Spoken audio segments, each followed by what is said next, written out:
चिंतामणि पार्श्वनाथ भगवान की जय। वर्तमान शासन नायक वर्धमान भगवान महावीर स्वामी की जय। आचार्य भगवंत गुरुदेव वर्तमान के वर्धमान गुरुवर विद्यासागर जी मुनि महाराज की जय। वर्तमान के लघुनंदन श्री विशाल सागर जी महाराज की जय।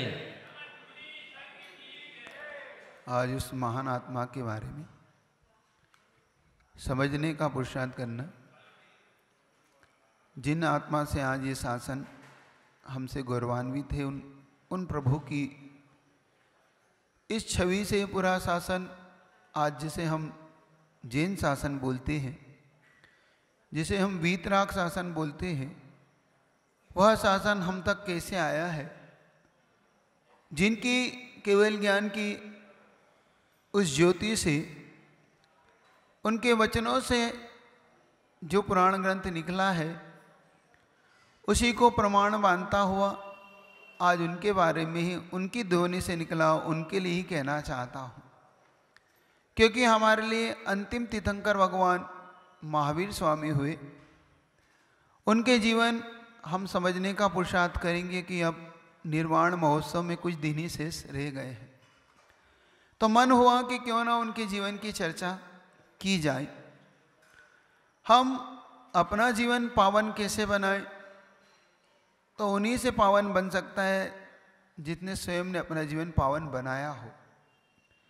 नदी वही होती है, निकलती है छोटी सी, लेकिन आगे जाके उस समुद्र में मिल जाती है। ऐसे ही ये वचन भी उन्हीं के ही हैं और उन्हीं को ही समर्पित है। हमें वर्तमान में आगम कैसे मिला, थोड़ा सा उसकी चर्चा आप तक पहुंचा दूं, फिर आपसे आगे चर्चा करता हूं। भगवान महावीर के निर्वाण जाने के बाद यह जैन शासन में जब भगवान महावीर निर्वाण पहुँचे, उनके बाद गौतम स्वामी को उसी दिन केवल ज्ञान की प्राप्ति हुई। ऐसे प्रथम अनुबद्ध केवली के रूप में हमें प्राप्त हुए। गौतम स्वामी के मुक्ति जाने के दिन हमें सुधर्माचार्य मिले, क्योंकि दूसरे अनुबंध केवली के रूप में सुधर्माचार्य का नाम माना जाता है।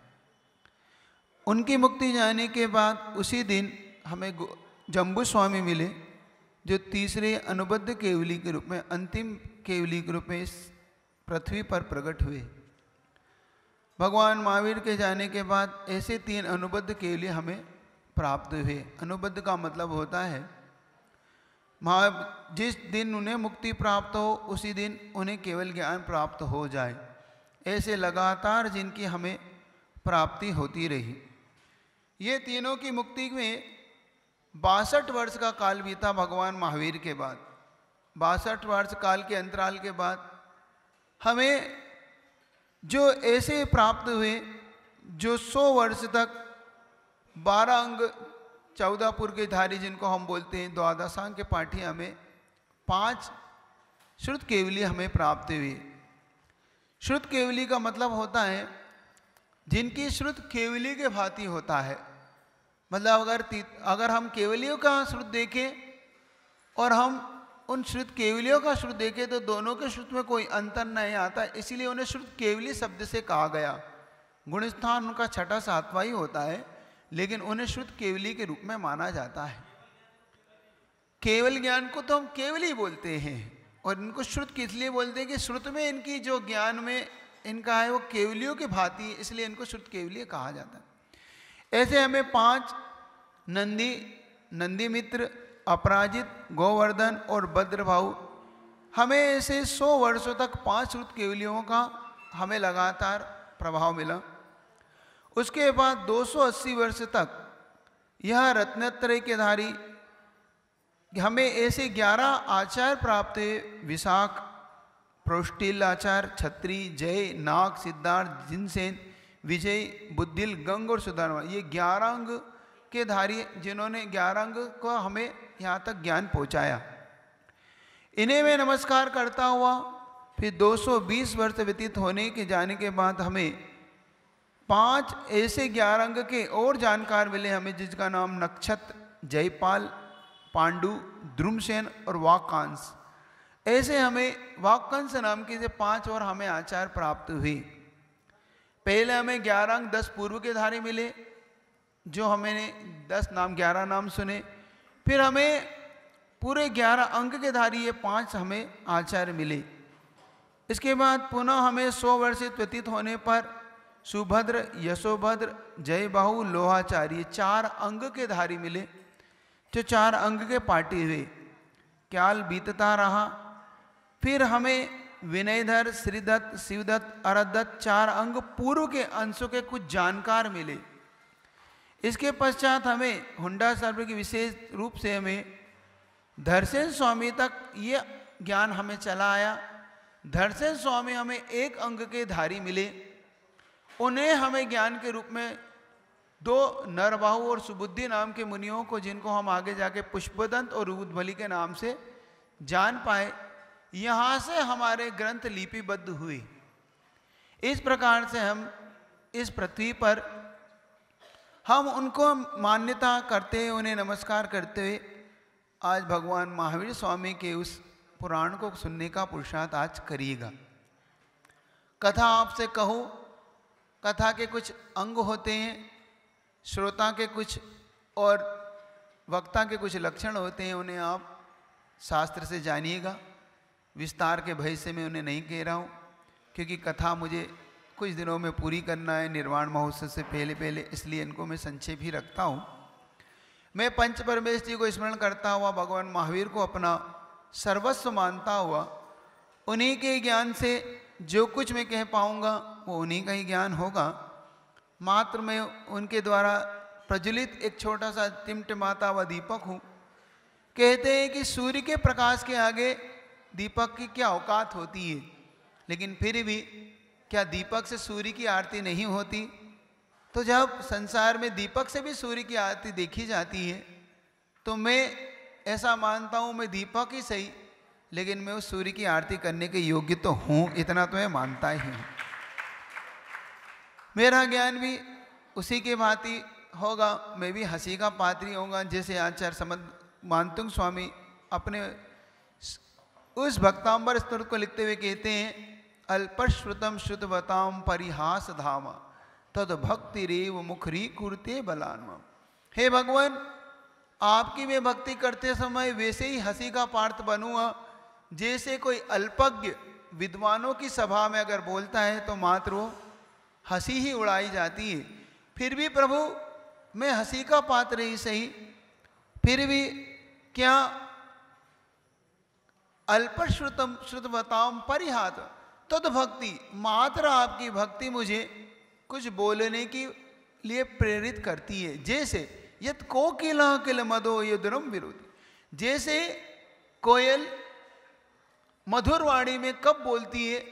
जब आम की बेलाएं, आम के फूल जब आने लगते हैं, तो वैसे आम के फूल उस कोयल को बोलने के लिए प्रेरित करते हैं। ऐसे भगवान मात्र आपकी भक्ति मुझे आपके बारे में कुछ कहने के लिए प्रेरित करती है।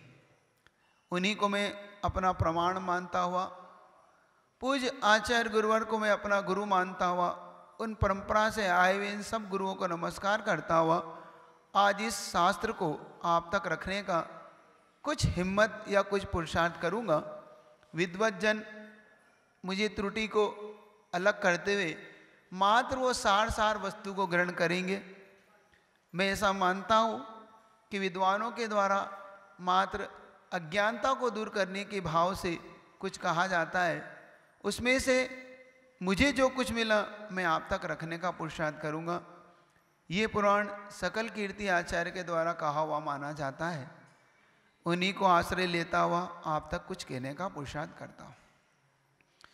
ये घटना आपके सामने जो रखने जा रहा हूँ, भगवान महावीर जिनको हम अंतिम तीर्थंकर रूप में इस पृथ्वी पर इस जिन शासन को देखते हैं, इसीलिए हम उन्हें महावीर का शासन कहते हैं।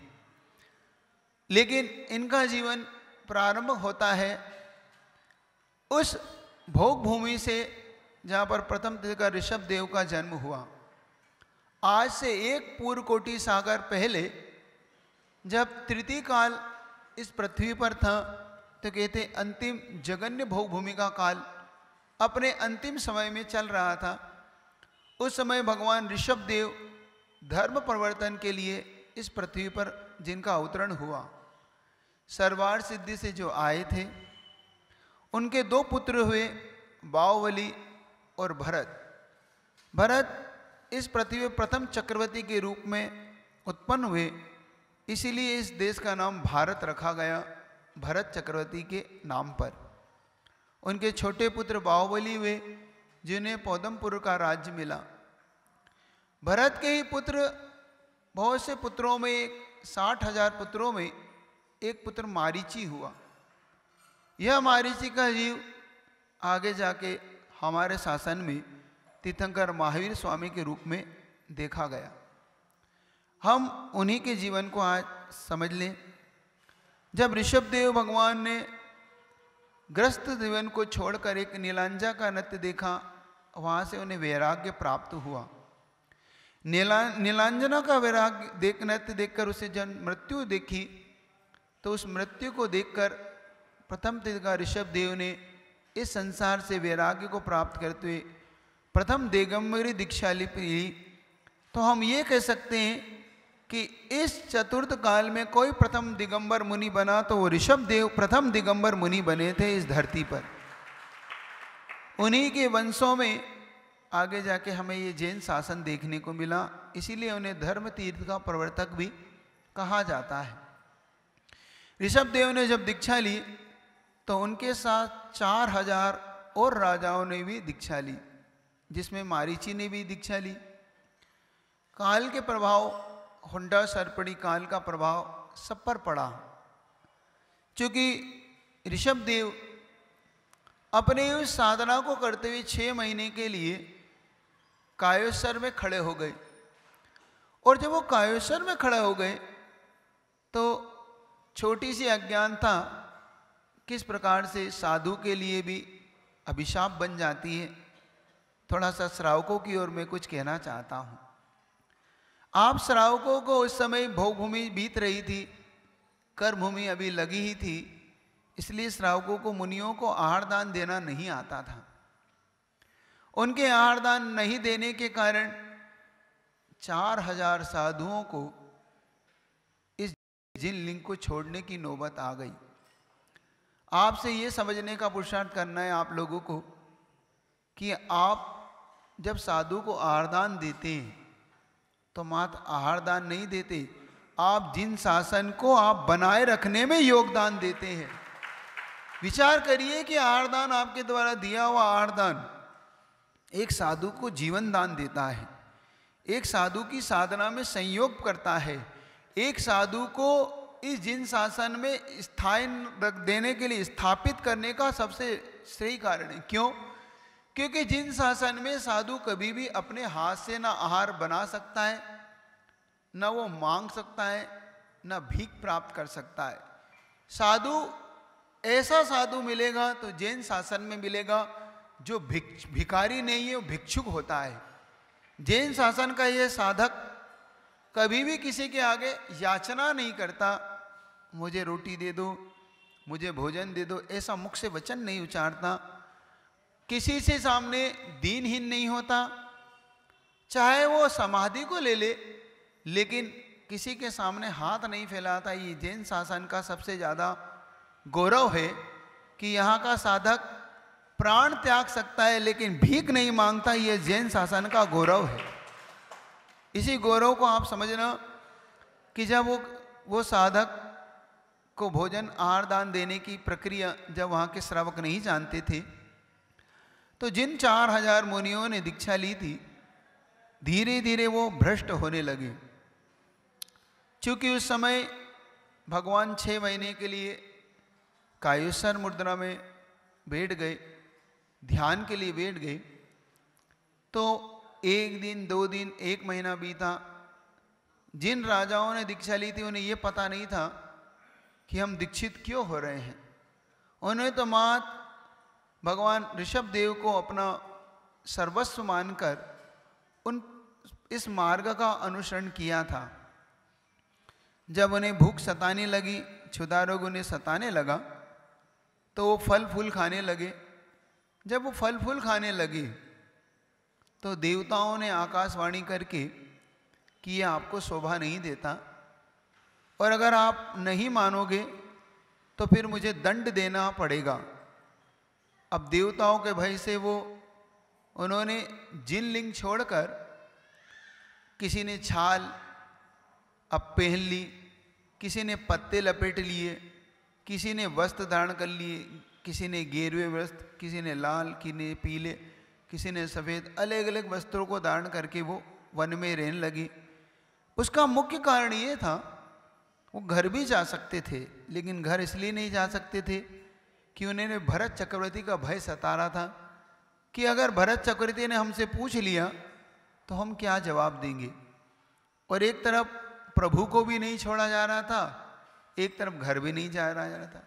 तो उन्होंने बीच का मार्ग अपनाया और वो इस साधु लिंग को छोड़कर मात्र फल फूल खाकर रहने लगे। उसी में एक मारीची भी था। मारीची ने यहाँ से एक शासन चलाया, मिथ्या शासन का यहाँ से उदय हुआ। ऋषभ देव के समय ही इस मिथ्या शासन के उदय होने लगे। एक तरफ जिन शासन बढ़ रहा था, एक तरफ मिथ्या शासन अपना प्रभाव फैला रहा था। वहीं पर वो यज्ञ इत्यादि करना, दंड इत्यादि रखना, जटा रखना, कमंडल रखना, वस्त्र मालाएं पहनना, इस प्रकार के अपने प्रभाव को दिखाने लगा। और कुछ शिष्यों की मंडली उसने तैयार की मारीची के जीव के द्वारा। जब ये सब तैयार किया गया, इधर ऋषभ देव ने अपने केवल ज्ञान को प्राप्त किया। समय पर केवल ज्ञान प्राप्त हुआ उन्हें। जब केवल ज्ञान में सारे लोग सभा में आए, लेकिन मारीची नहीं पहुंचा। मारीची इस अभिमान से नहीं पहुंचा कि जब मैं खुद ही अब अपने आप को उसने सर्वज्ञ घोषित किया, मैं ही सर्वज्ञ हूँ, मैं ही सब कुछ मानने वाला हूँ। और मारीची का ये अभिमान इसलिए भी बढ़ गया, जब ऋषभ देव की सभा में ये पूछा गया कि इस जम्बूद्वीप के इस भरत क्षेत्र का अंतिम तीर्थंकर कौन होगा, तब बताया गया कि मारीची का जीव इसका अंतिम तीर्थंकर होगा। तो उसका अभिमान और बढ़ गया और वहीं से मिथ्या मत का प्रचलन तीव्रता से होने लगा। आश्चर्य है कि जिन्होंने 363 मत का चलन चलाया मिथ्या, उन्हीं के द्वारा ये मिटाया नहीं जा सका। गजब तो आश्चर्य तब हो जाता है जो स्वयं तीर्थंकर बनने वाले होंगे, स्वयं अंतिम तीर्थंकर होंगे, उनके द्वारा भी इस मत को नहीं मिटाया जा पाया। कहते हैं सांप से कटा लेना अच्छा, विष से मर जाना अच्छा, खाई से कूद जाना अच्छा, लेकिन मिथ्यात का पोषण कभी मत करो। ये बात हमेशा संसार में याद रखो। सब कुछ अच्छा है क्योंकि इससे एक ही जीवन नष्ट होता है, लेकिन मिथ्यात का अगर पोषण हो गया तो भव भव तक इस पोषण को आप मिटा नहीं पाओगे। उसी मारीची का जीव वहीं से मिथ्या पोषण करता हुआ स्वर्ग गया। स्वर्ग से पुनः इस पृथ्वी पर आता, उस मिथ्या संस्कार के कारण पुनः मिथ्यात्व का पोषण करता, पुनः कभी तापस बनता, कभी त्रिदंडी बनता, अलग अलग मतों का पोषण, एकांत मत के पोषणों को करता हुआ इस संसार में मिथ्या मत को चलाता रहा। मिथ्या मत को चलाता चलाता एक बार उसका जन्म ऐसी जगह हुआ जहाँ से अब आपकी घटना शुरू होती है भगवान महावीर स्वामी के जीव को लेकर। उनका जन्म इस देश के मागध नाम का देश हुआ, वह राजगृही नगर है। वहाँ पे विशाख नंदी नाम का एक राजा हुआ, उससे 2 पुत्र हुए, एक विश्वनंदी, एक विशाखा नंदी। विशाख नंदी से विश्वनंदी और विशाखा नंदी नाम के 2 पुत्र हुए। विश्वनंदी धीरे धीरे बड़े पुत्र के ऊपर स्थापित था, तो उसे उसके पिता ने एक उपवन दिया जो बहुत सुंदर था, जिस उपवन को पाकर फूला नहीं समाता था। लेकिन विशाखानंदी को यह बात अखरती थी कि मुझे क्यों नहीं मिला, क्योंकि विशाखानंदी इसी के ही चाचा का मतलब पुत्र था। विश्वनंदी का जो चाचा हुए उसका पुत्र विशाखानंदी हुआ, मतलब ये दोनों भाई ऐसे हुए, सगे भाई नहीं थे, ये दोनों चाचा बाबा के कहते ना, हम कहते। तो जब बड़े भाई और ये दोनों इस प्रकार से जीवन व्यतीत करने लगे, लेकिन कहते हैं ईर्ष्या व्यक्ति को किसी हद तक गिरा देती है। जब विशाखानंदी को ये पता पड़ा कि बड़े भाई विश्वनंदी को इतना बड़ा उद्यान मिला है, तो उसे हमेशा ईर्ष्या रहती थी इस बात की कि ये उपवन मुझे मिलना चाहिए। समय बीतता रहा। विश्वनंदी के पिता थे, एक दिन उन्हें समय पाकर वैराग्य को प्राप्त हुआ, तो उन्होंने अपने छोटे भाई को राजा घोषित किया। जब उन्हें राजा घोषित कर दिया, तब जो विशाखानंदी था उसे अब लगा कि मेरे पिता ही अब राजा बन गए, तो मैं कम से कम अब इस उद्यान का मालिक मैं हो सकता हूँ। तो अपने पिता से कहता है कि मुझे वो उद्यान चाहिए, मुझे वो उपवन चाहिए जो विश्वनंदी के पास है। पिता ने समझाया कि देखो बड़ा भाई है, लेकिन जब हट पकड़ लेता है और पिता जब पुत्र के मुंह में अंधा हो जाता है तो वहाँ न्याय छोड़ देता है। एक बात याद रखना, अन्याय कहाँ से शुरू होते हैं, कहाँ से हम नीति को न्याय को त्याग देते हैं, उसका मुख्य कारण होता है हमारा अंदर का मोह, और इसी को बोलते मोहांध। जब हमारे आंखों से हम अपने न्याय को त्याग देते हैं, अंदर से मन से न्याय उगल देते हैं, तो फिर हमारे अन्याय हमारे अंदर प्रवेश कर जाता है। जब उसके चाचा के अंदर अन्याय समा गया, तो उसने एक दिन विश्वनंदी से कहा कि देखो सामने वाला प्रतिपक्ष हम पे युद्ध कर रहा है, तो तुम उस युद्ध को संभालो। और युद्ध के बहाने से उसे जब भेजा, तो अपने विशाखानंदी को उसने उस उपवन को दे दिया। लेकिन ये बात जब विश्वनंदी को लौटते समय पता पड़ी, तो उसे बहुत दुख हुआ कि चाचा मेरे साथ अन्याय कैसे कर सकता है। और ये बात सच है कि जब अन्याय पे उतर आता है तो आंखों पे ऐसी पट्टी बन जाती है, फिर हम विचार भी त्याग देते हैं और हर अच्छी चीज़ को हम छोड़ देते हैं। वही उसके जीवन में हुआ। लेकिन विश्वनंदी अपने बाहुओं से लेना जानता था। आचार्य भवन की लाइन बिल्कुल सार्थक होती है कि हाथों की लकीरों पे मत जाओ। हाथों की लकीरों पे भाग्य नहीं होता, भाग्य होता है व्यक्ति के बाहुओं में, जहां से उसका भाग्य बनता है। एक बात याद रखो, आचार्य से ने एक लाइन लिखी है कि हाथों की लकीरों में भाग्य मत ढूंढो, भाग्य तो ढूंढो अपने बाहुओं में, अपने बाहुबल में, मतलब अपनी मेहनत से अपना भाग्य बनाना सीखो। उसने अपने भाग्य को पलट दिया। उसने कहा अगर मेरा उपवन दिया गया है तो मैं अपने बाहुओं से उसे लेना भी जानता हूं। और विश्वनंदी ने जब उस वन को लेने पहुंचा, तो उस समय विशाखानंदी को जैसे ही देखा और युद्ध की घोषणा उसने की। विशाखानंदी के पास था क्या, लेकिन युद्ध करता कैसे। लेकिन विश्वनंदी ने उसे युद्ध में हराया, और हराने के बाद उसके मन में दया फूटी कि नहीं, है तो मेरा भाई। जैसे कभी बाहुबली के भवन में भरत चक्रवर्ती को लेके कि है तो मेरा भाई, जैसे भरत चक्रवर्ती को बाहुबली ने छोड़ दिया, ऐसे विश्वनंदी ने उस क्षण अपने भाई को छोड़कर कि जाओ इस संपत्ति का भोग तुम करो, मुझे नहीं चाहिए। धिक्कार है संपत्ति को, जिस संपत्ति के कारण भाई भाई का शत्रु हो जाता है। धिक्कार है इस वैभव को, जिस कारण पिता पुत्र के कारण भी अन्याय करता है, चाचा भी भतीजे पे अन्याय पे उतर आता है। धिक्कार है इस संपत्ति को। विश्वनंदी ने उसी समय वहाँ पर एक मुनि महाराज की शरण प्राप्त की, और उन मुनि महाराज की शरण में वहाँ पर वो मुनि बनकर विचरण करने लगा, घोर तप करने लगा। ये वही मारीची का जीव है जिसने घोर तप किया। घोर तप करते करते, विचरण करते करते, एक दिन इसके चाचा के मन में राज करते करते अपनी गलती का आभास हुआ, तो उन्होंने अपनी गलती को छोड़ के उन्होंने भी मुनि दीक्षा धारण ली और विशाखा को अपने राज्य का राजा बनाया। संयोग की बात थी। एक दिन विश्वनंदी अपने इस बिल्कुल सूखे से शरीर को लेके, जिन्होंने कभी इस विशाखा को युद्ध में हराया था, आज पूरे शरीर को सुखा लिया।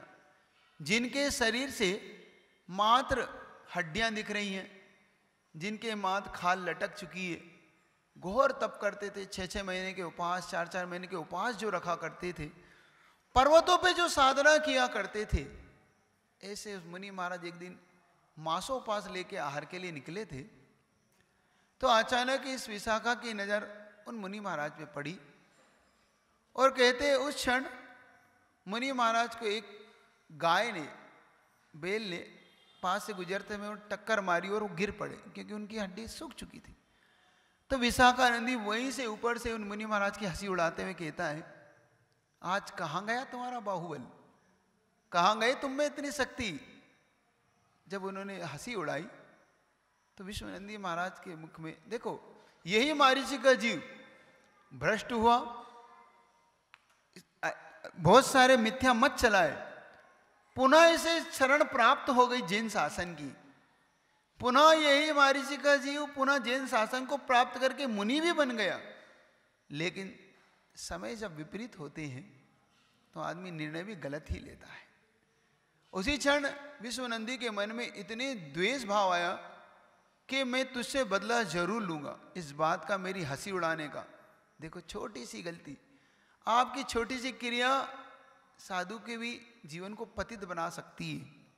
उस विशाखानंदी के अंदर का द्वेष, लेकिन साधु जब अपनी समता को खो दिए तो साधु के लिए भी अहित का कारण अपने ही कारण बन गया।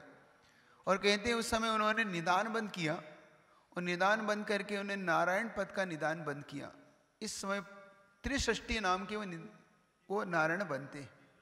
हाँ, त्रिसृष्टि नाम के नारायण बनते। तो कैसे बनते हैं देखना आप, कहाँ तो इतना बड़ा साधु उच्च पद, और कहाँ नारायण पद, और कहाँ नीचे की यात्रा, कहाँ 3 लोक का स्वामी बनने वाला जीव। छोटे से निदान बंद के कारण सिर्फ सामने वाले की छोटी सी गलती ने कहाँ तक ले जाती है। थोड़ा आपसे एक बात इससे जरूर कहना चाहता हूँ, आप लोग अपने जीवन को थोड़ा संभाला करो। कभी भी गुरुओं की निंदा करने का भाव मत किया करो, क्योंकि इसके दुष्परिणाम आपको अपने जीवन में तो भोगना ही होगा, लेकिन साथ साथ एक गुरु का जीवन भी पतित हो सकता है आपकी छोटी सी गलती से। आपके छोटे कहने के माध्यम से आपके वचनों में कितनी शक्ति होती है, इस बात को समझने का पुरुषार्थ करो। हमारे वचन किसी के जीवन को उठा भी सकते हैं, और हमारे वचन किसी के जीवन को पतित बना सकते हैं। वचनों में वो शक्ति होती है, वचनों में वो प्रभाव होता है जितना प्रभाव शायद हाथ के बलों में नहीं होता। हाथ के बल की चोट तो एक बार फिर भी व्यक्ति सहन कर जाए, लेकिन वचनों की चोट व्यक्ति के जीवन को जिंदगी भर नहीं, कहीं कहीं भवों तक प्रभावित करती है। इसलिए एक बार याद रखो, कभी भी किसी को कुछ कहने से पहले अपने वचनों को जरूर तोला करो, अपने वचनों को नापा करो कि हम क्या कह रहे हैं, क्योंकि क्षणिक भी थोड़ा सा कहते समय और मजाक में भी कहा हुआ आपका वचन किसी को बहुत ज़्यादा प्रभावित करता है। तो संभालना आज अपने आप को। महावीर स्वामी का जीव जब मारीची की पर्याय से चलता हुआ विश्वनंदी की पर्याय तक पहुंचा, और उन्होंने निदान बंद तो कर लिया, और निदान बंद करके तप के प्रभाव से वो पंचम स्वर्ग पहुंचे। पंचम स्वर्ग में वहाँ पर उन्होंने स्वर्ग के भोग भोगे। वहाँ स्वर्गों में इधर विशाखानंदी अपने खोटे प्रभाव से भ्रमण करता हुआ एक खोटा तापस बना। तापस बन के इसने भी निदान बंद किया, खोटा निदान करता हुआ ये भी अर्धनारायण के पद पे पहुंचा। ये वही जीव है जो त्रिसृष्टि नारायण के सामने प्रति नारायण के रूप में उपस्थित होता है। यह पूर्व विदेह की घटना है। चूंकि हम भरत क्षेत्र में हैं, विदेह क्षेत्र ठीक इसी जम्बूद्वीप के मध्य में एक सुमेरु नाम का पर्वत है। हम सुमेरु पर्वत को समझ लेंगे तो हम इस जम्बूद्वीप को समझ लेंगे। हमारा बीच का कोई स्थान है तो सुमेरु पर्वत है, जो 1 लाख योजन ऊंचा है, 40 योजन की चूली का है, 1,40,000 योजन की पूरी चूली का आपको मिलेगी। आप 4 दिशाओं में से बांटिएगा, पूर्व, दक्षिण, पश्चिम, उत्तर। पूर्व में आपको विदेह मिलेगा, उस विदेह के 2 भाग मिलेंगे, पूर्व विदेह और पश्चिम विदेह। दक्षिण में आपको भरत क्षेत्र मिलेगा, उत्तर में ऐरावत क्षेत्र मिलेगा। ऐरावत क्षेत्र की व्यवस्था भरत क्षेत्र की व्यवस्था के समान मिलेगी। पूर्व और विदेह की क्षेत्र पश्चिम विदेह के समान दोनों की व्यवस्था एक जैसी आपको मिलेगी। आपको ये भी जानकारी होगी कि ऐसे 5 विदेह होते हैं, 5 भरत होते हैं, 5 ऐरावत होते हैं। जम्बूद्वीप में 1 भरत 1 ऐरावत, धात्की खंड में 2 भरत 2 ऐरावत और पुष्करार्ध में 2 भरत 2 ऐरावत, ऐसे 5 भरत 5 ऐरावत मिलेंगे। ऐसे ही 1 विदेह जम्बूद्वीप में, 2 विदेह धात्की खंड में और 2 विदेह पुष्करार्ध में, ऐसे 5 विदेह। हम टोटल अगर 170 तीर्थंकरों को हम देखेंगे तो इन 5 विदेहों में आपको एक विदेह में 32 नगरियां मिलेंगी। इन 32 नगरियों में आप गुणा करेंगे 5 से तो 160 नगरियां हो जाती हैं, जिनको हम 160 आर्यखंड कह सकते हैं। और इन 160 आर्यखंडों में 160 तीर्थंकर आपको मिलेंगे। 5 भरत और 5 वैरात के और तीर्थंकर को मिला लोगे तो 170 तीर्थंकर एक साथ उत्पन्न होने की योग्यता अपने 2.5 द्वीप में आपको होगी। अजितनाथ भगवान का काल ऐसा बीता है जिसमें 170 तीर्थंकर एक साथ हुए हैं। आपको ये भी जानकर है, अजितनाथ भगवान हमारे जो द्वितीय तीर्थंकर हुए ऋषभदेव के बाद, उनके काल में। तो जब मारीची का जीव विश्वनंदी के पर्याय पहुंचा, विश्वनंदी के पर्याय से स्वर्ग गया, स्वर्ग से वो त्रिषष्टि नारायण बनता है। त्रिषष्टि नारायण के रूप में इसका जब जन्म होता है और प्रतिनारायण के रूप में उसी विशाखानंद का जन्म होता है। संयोग की बात थी, दोनों का जन्म उस विदेह पूर्व विदेह क्षेत्र में इस तरीके से होते इस क्षेत्र तक आप जानिएगा कि जब उनका जन्म हुआ, जन्म होने के पश्चात यहाँ पर आपको मिलेगा कि एक दिन त्रिषष्टि नारायण अपने राज्य में बैठे हुए थे। उसी क्षण उन्हें कैसे ज्ञात हुआ कि आगे जाके नारायण के रूप में उत्पन्न होंगे। निदान बंध का कितना दुष्परिणाम है, इसको आप अपने जीवन में जरूर जान लेना कि निदान बंध आपके जीवन को कितना पतित बना सकता है। पहले एक बार आपसे चर्चा कर चुका हूँ, फिर भी इसको मैं आपके बारे में इसलिए बताता हूँ कि कहीं ऐसा ना हो कि हम धार्मिक कार्यों को करते हुए भी हम पतन के गड्ढे में ना चले जाएं। हम ऐसा ना हो कि हम तप करें, साधना करें और साधना करने के बावजूद भी हम मुक्ति को ना पा पाएं, क्योंकि हमारी भव्यता अगर प्रकट होगी तो हमारी मुक्ति से प्रकट होगी, हमारे सम्यक दर्शन से प्रकट होगी। हमारे जीवन में हमारी भव्यता को प्रकट करने के यही अवसर होते हैं कि हम निदान बंध से बचें। निदान बंध इतनी खतरनाक प्रक्रिया है, मान लो तुमने अपना सर्वस्व लुटा दिया।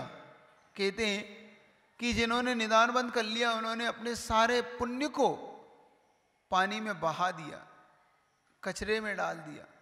कहाँ तो वो पुण्य तुम्हें मुक्ति दिला सकता था और कहाँ वो तुम पुण्य के प्रभाव से तुमने तुच्छ वस्तु को मांग लिया। इसलिए अपने जीवन में इस निदान बंध से अवश्य बच जाना। इस निदान बंध को कभी नहीं करना।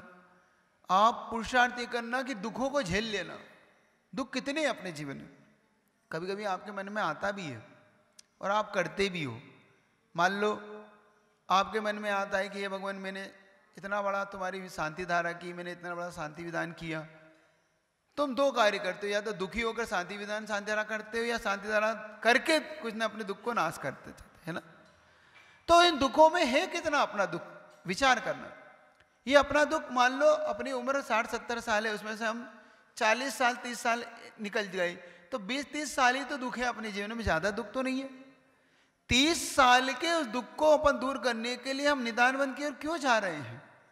मान लो हमने कह भी दिया कि ये भगवान मेरी दुकान नहीं चलती, मैं बहुत दुखी हूँ, मेरे घर में धन संपत्ति नहीं है इसलिए मैं बहुत दुखी हूँ, मेरे घर में ये नहीं है। तो इन वस्तुओं से दुखी होकर जो तुम मांग भी लोगे तो इसे कितना जीवन चलाओगे, 30 साल 40 साल। लेकिन जब नरकों में जाओगे तो वहाँ की आयु जानते हो कितनी है? 10,000 वर्ष मिनिमम है, कम से कम। तो 30-40 साल की नरको यहाँ का दुख झेलना अच्छा है कि 10 साल का नरकों का दुख झेलना अच्छा है? और वो तुम्हारे लिए फैसिलिटी नहीं है, वो फैसिलिटी है असंगी पंचेंद्रिय के लिए। तुम्हारे लिए तो 84,000 वर्ष से ऊपर है, समझ रहे हो? 84,000 वर्ष नरकों की आयु बीतना चाहते हो कि यहाँ पे सिर्फ 30-40 साल के दुखों में अपना जीवन बिता के स्वर्ग की आयु चाहते हो? विचार करना। तो निदान बन की ओर मत जाना कभी भी। देखना, त्रिसृष्टि वो बन तो गया नारायण, वहां से नारायण बन के जब उसने उस अर्धचक्री से, क्योंकि वहां पर एक विद्याधर की पुत्री जब त्रिसृष्टि को दी गई, क्योंकि किसी अवधि ज्ञानी मुनि महाराज से पूछा गया कि ये पुत्री हम किसको देंगे, तो उन्होंने बताया कि ये सर्वपुत्री त्रिसृष्टि नारायण बनेगा और तुम्हें इस दोनों विद्याधर श्रेणी का तुम्हें जब राजा बनाएगा तो तुम अपनी पुत्री उसे दो। संयोग से वो पुत्री उसे दी गई, लेकिन जो प्रत्यनारायण था उसे ये सहन नहीं हुआ और उसने युद्ध छेड़ दिया। जब उसने युद्ध छेड़ा तो अंतोगत जब चक्र का उपयोग किया तो चक्र सीधा त्रिसृष्टि के पास पहुंचा और चक्र के प्रभाव से उसने उस प्रत्यनारायण का वध किया और ये 3 खंड का अधिपति बना। यहाँ अधिपति बन तो गया, अपने बेर का बदला भी ले लिया, लेकिन बेर का बदला लेके पाया क्या? नरक की पर्याय पाई। वहां से वो त्रिसृष्टि बनने के बाद अधोलोक में गया।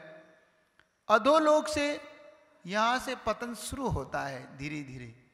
यहीं से मिथ्या धर्म, यहीं से उसका पतन, मिथ्या धर्म के प्रभाव इसके जीवन में अब देखने को मिले। क्या पूछना चाहते हैं आप? नमस्ते महाराज जी। महाराज जी, आपने निदान बंध के बारे में बताया, तो हमारी इच्छाओं में और निदान बंध में क्या फ़र्क है? क्योंकि हम लोगों की तो प्रतिदिन बहुत सारी इच्छाएं होती हैं, तो निदान बंध में कौन सी इच्छाएं वो आती हैं? थोड़ा सा निदान बंध के बारे में महाराज जी।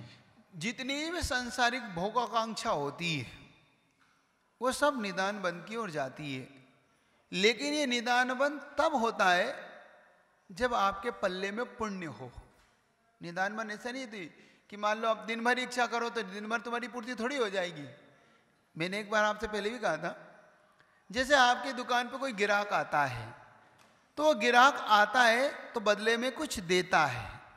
जब आप उसको कुछ देते हैं, मान लो आपने कुछ सामग्री दी तो उसके बदले में आप उससे धन लेते हैं, तो आप धन के बदले में उसे सामग्री देते, अगर धन नहीं हो तो नहीं देते। ऐसे ही निदान बंध तब होता है जब आपके पल्ले में पुण्य होता है। और पुण्य कहाँ करते हैं? जैसे कि आप बहुत बड़ा विधान इत्यादि करते हैं, मान लो कोई मासो उपास करते हैं, तप करते हैं, कोई व्रत करते हैं, 64 रिद्धि इत्यादि कोई लेते हैं, और उसके बदले में आप कहते हैं कि भगवान मुझे अगर कोई पुण्य का बंध हो तो हे भगवान मुझे दुकान मिल जाए, मुझे मकान मिल जाए, मुझे विवाह हो जाए, मेरे लिए बस संतान उत्पत्ति हो जाए, मुझे गाड़ी मिल जाए, तो तुमने या आगामी मुझे स्वर्ग मिले, स्वर्ग मिल के मुझे ऐसे बड़ा सेठ बन जाऊं, मुझे कोई पद मिले, तो ये कहलाता है निदान बंध। लेकिन उसके लिए पल्ले में पुण्य होना चाहिए। मतलब आप पहले कुछ ऐसी धार्मिक क्रिया करते हैं, पहले ऐसी कोई तप इत्यादि करते हैं, बाद में उसके अपोज में मांगते हैं आपकी मुझे ये मिल जाए, तो इसका कोई लाभ नहीं है। कभी भी निदान बंध के चक्कर में मत पड़ो, क्योंकि निदान बंध आपके जीवन को सिर्फ नीचे की ओर ले जाएगा। कभी कभी बचपन में अपन कहते थे ना कि ये भगवान पास हो गया तो श्रीफल चढ़ाऊंगा होता है बचपन सब। हे भगवान क्षेत्रपाल है, कोई पद्मावती को पूज रहा है, कोई किसी देवी देव, क्या पास हो गया है या मुझे ये मिल गया तो मैं फूल चढ़ाऊंगा, कोई कह रहा मैं जल चढ़ाऊंगा, कोई कह रहा मैं तेल चढ़ाऊंगा। तो ये सब क्या है? एक प्रकार का, मैं तो ऐसा मानता हूं, एक प्रकार का भिखारीपना ही है ये। वो छोटा भिखारी है, तुम बड़े भिखारी हो। छोटा भिखारी है, एक बड़ा भिखारी है। एक बार क्या हुआ, एक भिखारी मंदिर पे बैठा हुआ था, मंदिर के दरवाजे पे, और मंदिर के दरवाजे पे बैठे सबसे भीख मांग रहा था। एक बार वो राजा गुजरा। राजा जब मंदिर पे आया तो उसने कहा कि अरे राजा साहब आए, आज तो बहुत बड़ी भीख मिलने वाली। तो राजा से कहता है कुछ, तो राजा कहता है ठहरो अभी आ रहा। वो मंदिर में पहुंचा, भगवान को नमस्कार कर रहा था। नमस्कार करता करता है, हे प्रभु मेरा राज्य ऐसा हो, मुझे ये है, मुझे ये प्राप्त हो। तो भिखारी ने जब सोचा कि आखिर राजा भगवान से बात क्या करता है, एक बार सुन तो लूं। तो उसने भगवान से बात सुनते तो वो कह रहा है कि राजा कह रहा है कि हे प्रभु इस बार ये मुझे मिले, इस बार मेरा शत्रु मिले, तुम हार जाए, मुझे इतना वैभव मिले, धन मिले, बस आपकी कृपा बनी रहे।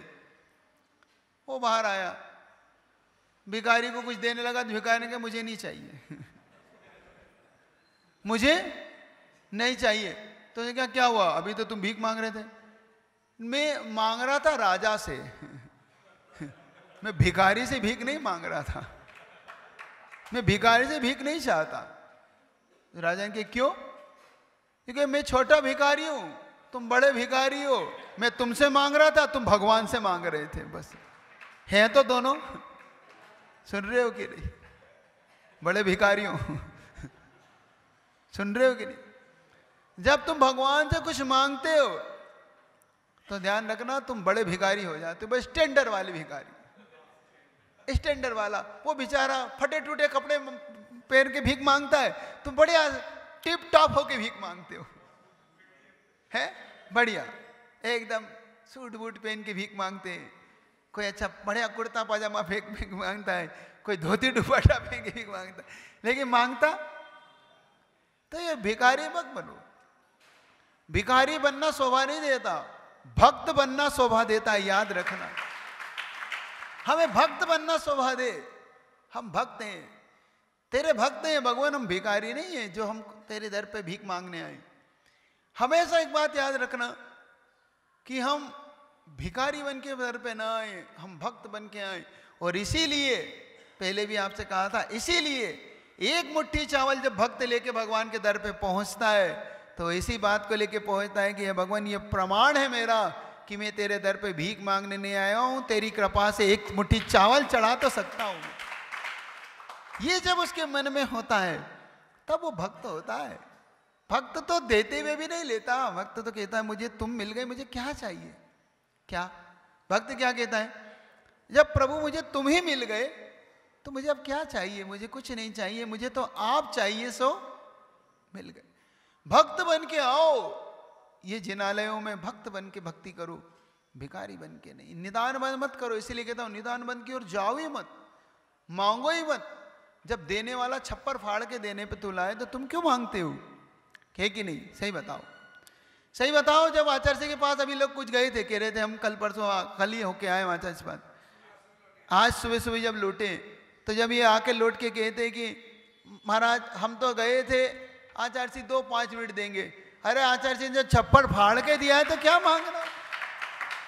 परेशान हो रहे थे आचार्य जी, दिन भर हो गए, 3 बजे तक समय नहीं मिला, परेशान से हो रहे थे, घूम रहे थे। आचार्य जी तो देने के लिए ललाए थे, तुम लेने की औकात तो रखो। वो देने वाला छप्पर फाड़ के दे सकता है, हम ले कितना सकते। तो जब आचार्य जी ने शाहपुरा के समाज का एक पुण्य तो बहुत है, इतना तो कह सकता हूं, बहुत बड़ा, कि लोग तरसते हैं कि कुछ मिल जाए, और ये तरसते हैं कि हमें क्या क्या नहीं मिला। लोग तरसते हैं कि हमें क्या क्या मिलेगा, और गुरुदेव के सोचते हैं कि इन्हें मैं क्या क्या ना दे दूं। सोचो, लोग कहते हैं ना कि हे प्रभु मुझे क्या क्या दोगे, और प्रभु कहते हैं क्या क्या लोगे। तुम मुझसे क्या क्या ले सकते हो, तो तुम्हारा पुण्य बहुत तेज है। जब आचार्य जी ने सोचो कितनी ऐसी दिवाली के लिए आशीर्वाद लोग दुनिया तरसती है, तो तुम्हें तो वैसे ही दिवाली का आशीर्वाद भी गुरुदेव ने दे दिया पहले ही एडवांस में कि जाओ करो कार्यक्रम। हर चीज के लिए हथकरघा का जब बताया तो विचार करना कि गुरुदेव कितना दे रहे हैं तुम्हें, इस बात को समझने का पुरुषार्थ करना। तो निदान बन के और कभी मत जाओ, देने वाला तो छप्पर फाड़ के देगा हमें। बस भक्ति कर लो, अंदर से अपने अंतरंग को इतना निर्मल कर लो कि हम उस अंतरंग को समझ ले एक बार कि प्रभु की भक्ति होती क्या है। बस अंदर से हमें ये समझ में आ जाए, हम उस अंतरंग के भाव को समझ लेंगे ना, तो हम सब कुछ पकड़ जाएंगे। लेकिन कभी कभी गलती कर जाते हो, इसलिए कह रहा हूं आने वाली जब दिवाली हो, आने वाली धनतेरस हो, तो निदान बंद क्यों नहीं जाना है हमको।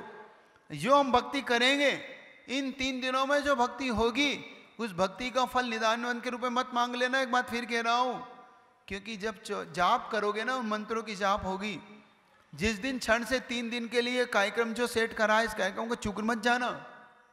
बार बार इसलिए कह रहा हूं कि कुछ लोग के मन में कुछ हो सकता है, थोड़ा सा ऊपर नीचे भाव आ सकते हैं, तो इस भाव से। तो जब उस त्रिसृष्टि ने नरक पहुंच गए, जब नरक से निकला तो यहां से इसकी तिरंज पर्याय शुरू हो गई, यहां से भटकना शुरू हुआ इसका, यहां से भटकन शुरू हुई। क्योंकि निदान वन का फल नरक है, और नरकों से जब पाप का शेष भाग रहता है तो इन तिर्यंच और दरिद्र पर्यायों में जीव भटकता है। जीव की भटकन होती क्यों है? हम पुण्य को जब बेच देते हैं, जब हम पुण्य को ही ऐसे नकार देते हैं, यहां से हमारी भटकन शुरू होती है। यह जीव मारीची का जीव, हाँ महाराज जी, जब कोई व्यक्ति अपने कर्मों के फल के, पाप के फल के कारण नरक पहुंचता है, तो वो वहां पर पूर्ण पाप के फल को नहीं भोग पाता क्या, कि उसमें भी कुछ शेष रह जाता है? तीव्र पुण्य पाप को भोगने के लिए नरक जाता है, और तीव्र पुण्य के भोगने के लिए देव पर्याय में जाता है। 2 पर्यायों में, हमारे यहाँ पास 4 पर्याय बताया था आपको। नरकों में तीव्र पाप भोगता है, देव पर्याय में तीव्र पुण्य भोगता है, और मनुष्य और तिरंचों में मध्यम पुण्य और मध्यम पाप को भोगता है ये जीव, इस प्रकार। तो जब कोई ना कोई शेष रह ही जाता है, उसके पूर्व अगर पाप ही खत्म हो जाए तो फिर बचेगा क्या उसके जीवन। तो अपने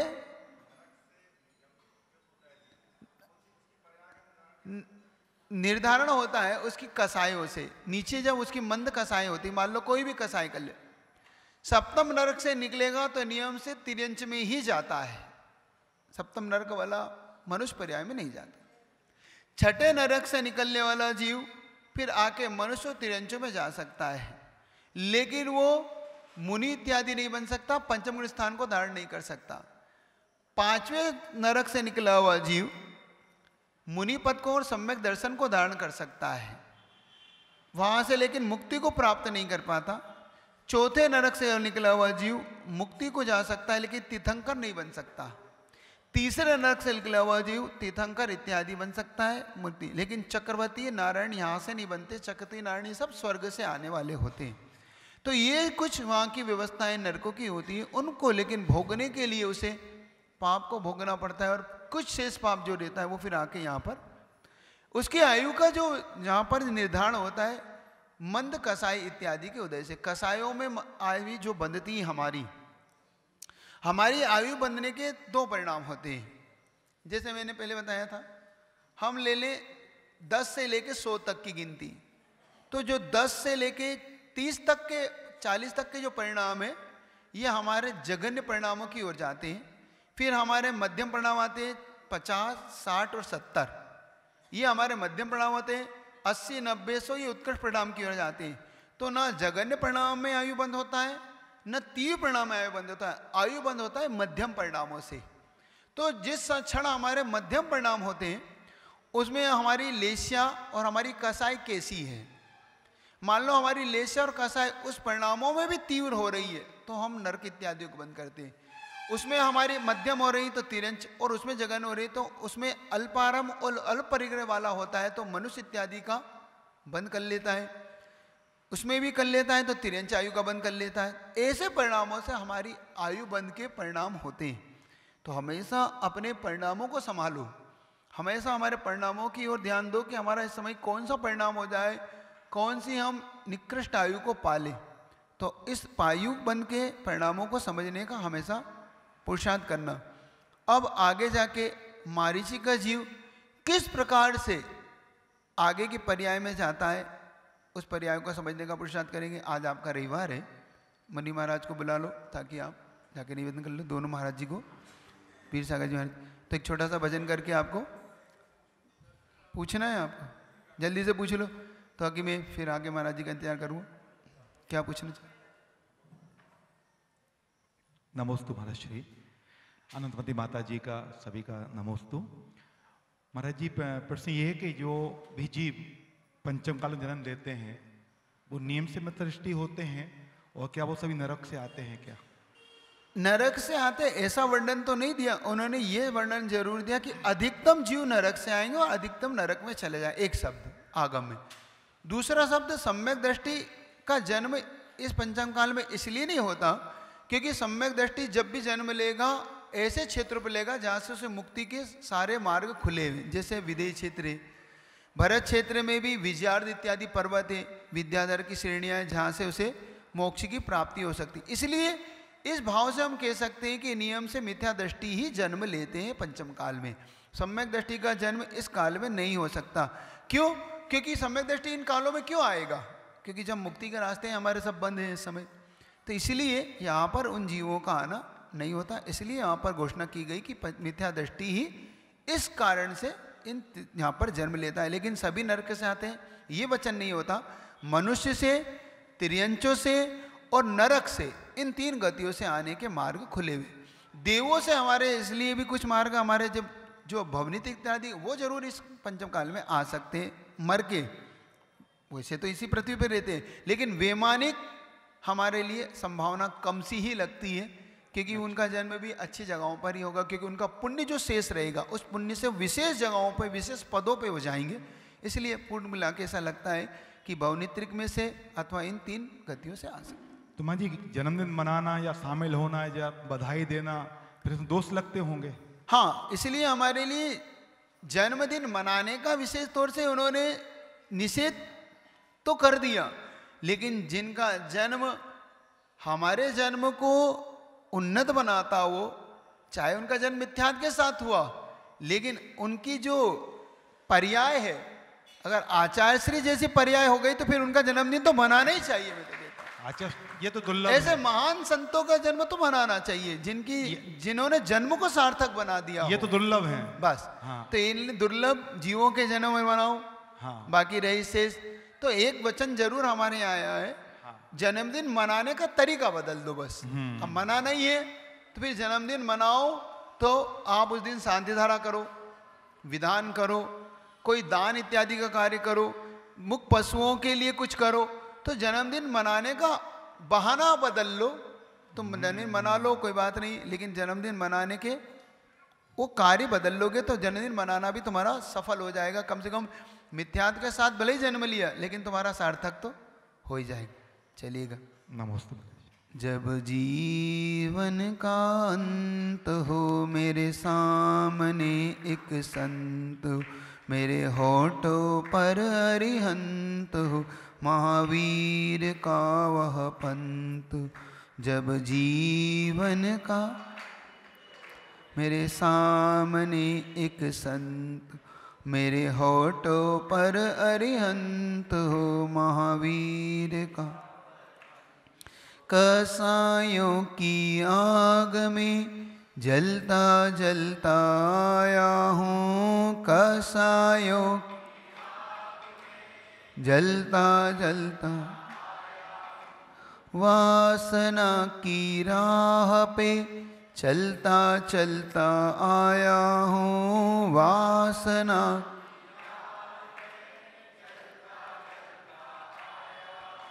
दुख भरी इस यात्रा का, दुख भरी इस यात्रा सुखद अंत हो सुख। जब जीवन का अंत हो मेरे सामने, मेरे होठों पर अरिहंत हो महावीर।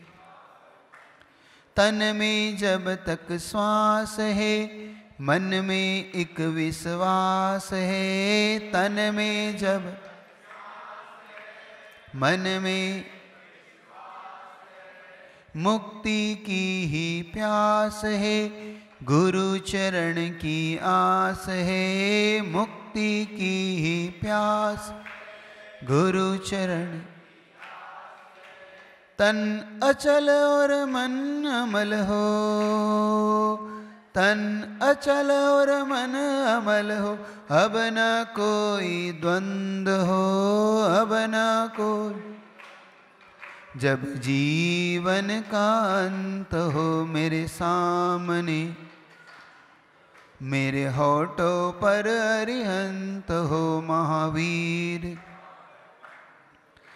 धर्म में मेरी प्रीत हो, वेदना में जीत हो, धर्म में मेरी प्रीत हो, वेदना में। आगम का संगीत हो, प्रभु नाम का गीत हो, आगम का संगीत हो। साधना के नंदन वन में, साधना के नंदन वन में, भावना बसंत हो, भावना। जब जीवन का अंत हो मेरे सामने एक संत, मेरे होठों पर अरिहंत, महावीर का वह पंथ, गुरुदेव का वह पंथ, जिनवाणी का वह पंथ। जिनवाणी के ज्ञान से सूझे लो, गा लो।